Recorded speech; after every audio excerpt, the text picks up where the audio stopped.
लगभग 2-3 वर्ष का था, एक बार रक्षाबंधन का समय आया तो सभी बहनें अपने भाई को राखी बांध रही थी। आज हमको कितनी बहनें प्राप्त हुई पता है? सभी बहनें अपने अपने भाइयों को राखी बांधती थी। उसके पास कोई बहन नहीं थी। उसने अपनी माता पे जाकर पूछा कि हे माँ, सबके पास 2 आंखें, 2 मुंह, नाक कान सब कुछ है, 2 मुंह, 1 मुंह। हम तो ज्ञानी है, क्या करें, सीख रहे कदा कर। सबके पास जैसा हमारे पास सब कुछ है, जैसा उसके पास है, तो हमारे पास बहन क्यों नहीं है? उसकी माता ने कहा कि चलो तुम्हारी बहन भी है लेकिन यहाँ पे नहीं है। बात को टालने के लिए वो अयोध्या जी में रहती है, राजा राम की, वो बड़े राजा की पत्नी है। तो उन्होंने कहा हमको बहन से मिलना है। 5 वर्ष की अवस्था थी उस बालक की। उसकी माता ने कहा जब तुम बड़े हो जाओगे तो हम तुमको वहां पे लेके चलेंगे। उसकी माता इतनी गरीब थी कि ग्राम में भिक्षा मांगकर माँ बेटे दोनों का पालन पोषण करती थी। एक साड़ी थी, उसी को पहनती, और एक साड़ी और थी, उसको सुखाने डालती। मात्र 2 साड़ी थी उनके पास। और उसको मन में लौ लग गई कि हमको तो बहन से मिलना है। रात के जो 12 बजे और उठकर उसने चल दिया। अब कोई पता नहीं अयोध्या किस तरफ है, लेकिन मन में लौ लग गई कि हमको तो बहन से जाकर मिलना है, बहन से जाकर मिलना है। रात में 12 बजे उठ के घर से चल दिया। अब बच्चों के मुंह से सुनाई था कि जब बहन राखी बांधती है तो कुछ देना पड़ता है। तो माँ की एक साड़ी जो तार पे सूख रही थी उसी को उठा के कांकरी में चाप लिया और चल दिया। जब वहां जाने लगे, चलते चलते सुबह हो गई, थक गए। एक कुआं के पास में जल पिया। कुछ महिलाएं जल भर रही थी, घर को ले जा रही थी। जल पिया और जल पी करके वहीं पे सो गए तो नींद लग गई। तो भगवान को उस पर दया आ गई। माता सीता जी ने राम जी से कहा कि देखो मेरा भाई, और उन्होंने भाई बस बोल दिया उसकी माता ने, तो ये इतना पैदल नहीं चल पाएगा, ऐसा करो इसको जल्दी से अयोध्या बुला ले। तो वो तो भक्त वत्सल है, कल्पांतर में जल्दी कृपा करने वाले हैं। भगवान ने उसको सोते हुए ही श्री सरयू जी माता के किनारे पे लाके रख दिया। बोलो सियावर रामचंद्र की जय। जैसे ही उसकी नींद खुली उसने उठकर देखा, लोगों से पूछा कि ये कौन सा नगर है, मैं कहां पे आ गया हूं। तो उन लोगों ने बताया कि यह तो अयोध्या नगरी है।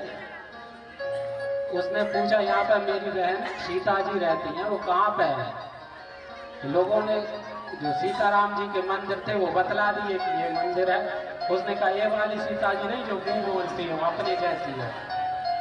पूरी अयोध्या उसने घूम ली लेकिन उसको कहीं राम जी और सीता जी नहीं मिले। जिससे भी पूछता सब यही कह देते कि सीताराम जी का मंदिर है। एक बार मंदिर में अंदर गया कि पुजारी जी से पूछा जाए यदि कहीं अंदर बैठे हो तो पुजारी जी ने भी वही मूर्ति दिखा दी।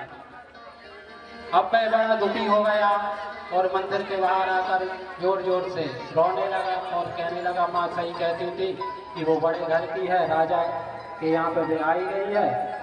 और राजा लोग ऐसे ही क्रूर होते हैं, कोई क्रोधी या अत्याचारियों का, इसलिए यहाँ पे कोई उसको जानता नहीं।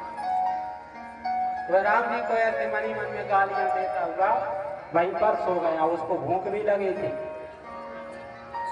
वहीं पर सो रहा था।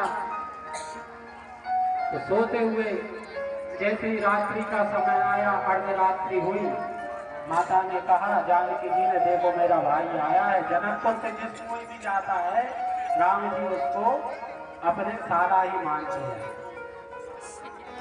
तो जानकी जी ने कहा कि मेरा भाई आया है, इससे मिलना चाहिए। तो राम जी एक सफेद हाथी पर बैठकर, और राम जी सीता जी हाथी पर बैठे हैं, हनुमान जी महावत बने हुए हाथी को चला रहे हैं, और चारों तरफ सेना राम जी की जय जयकार लगा रही है। बोलो श्यावर रामचंद्र की जय, श्यावर रामचंद्र की जय। तो जैसे ही आगे को बढ़े उसने जय जयकार का शब्द सुना तो उसने सोचा एक कौन आ रहा है। उठ के देखा तो एक राजा और रानी हाथी पर बैठे हुए आ रहे थे। अपने मन में सोचा कि आज मैंने बहुत सारी गालियां दी कि ऐसा दुष्ट होगा, इसलिए यहाँ पे कोई जानते नहीं, हो सकता है किसी ने जाकर कह दिया तो अब ये मुझको मारने के लिए आ रहे हैं। मैं डर गया। उनके पास जैसे ही वो हाथी आया, हनुमान जी ने हाथी पे सीढ़ी लगाई, राम जी सीता जी उतर के नीचे आए और उसके पास जाकर कहा क्यों प्रयागराज, उसका नाम था प्रयागराज, कैसे हो आप? तो उसने कहा सच में ये तो राजा ही है, मेरे नाम का भी पता चल गया।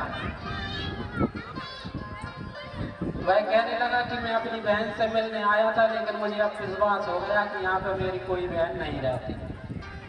राम जी ने कहा हम तुम्हारे जीजाजी हैं, ये तुम्हारी बहन है। प्रयागराज कहने लगे यदि हमारी बहन होती तो ऐसे दूर थोड़ी खड़ी होती, अभी तो आप बात कर रहे हैं, आपसे पहले बहन बात करती। ये कहने लगे कि देखो गलती तो तुमसे हो गई। सीता जी से बोलने लगे। सीता जी ने जल्दी से उनको गले लगाया और पूछा कि माता कैसी है, और वहां से घर ले गए उनको। राजमहल में जाकर भोजन करवाया बढ़िया और घर जाने को कहा।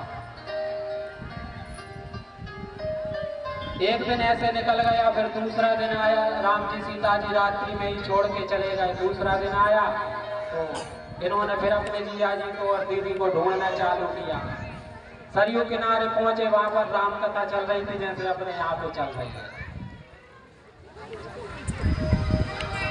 अपने यहाँ पे कथा चल रही ना, ऐसे वहां पे राम कथा चल रही थी। तो उस समय कथा में प्रसंग चल रहा था तापसो भेषो विशेष उदासी, तापसो भेषि विशेष उदासी, जहो